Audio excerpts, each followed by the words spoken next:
សុស្ដីពុកម៉ែបងប្អូនទាំងអស់គ្នាថ្ងៃនេះនឹងខ្ញុំធ្វើសាយ៉ចៀនញ៉ាំលេងចាសាយ៉ចៀនរបស់ខ្ញុំនេះគឺ3រសជាតិឥឡូវខ្ញុំដាក់ខ្លាញ់កំប៉ុងតា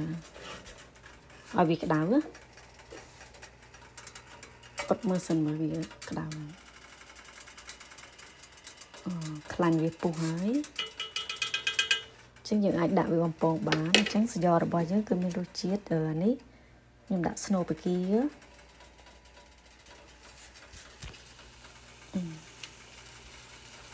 មានស្នូលបកាស្នូលត្រាវហើយនឹងស្នូលចេក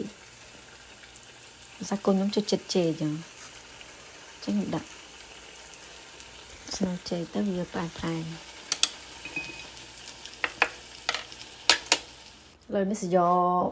ចៀនឬក៏សាយ៉បំពងរបស់យើងបានរួចរាល់ហើយមើលទៅតំណងទេតែពណ៌រៀងជាប់តិចចាអានេះស្នូលចេកអានេះស្នូលប្រហែលជាស្នូលត្រាវ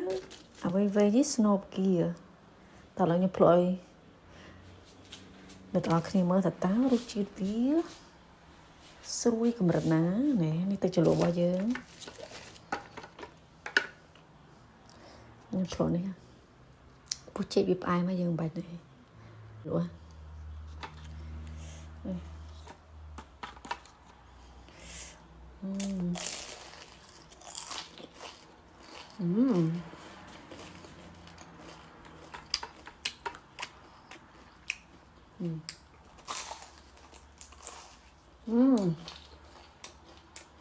Isso aqui, ó.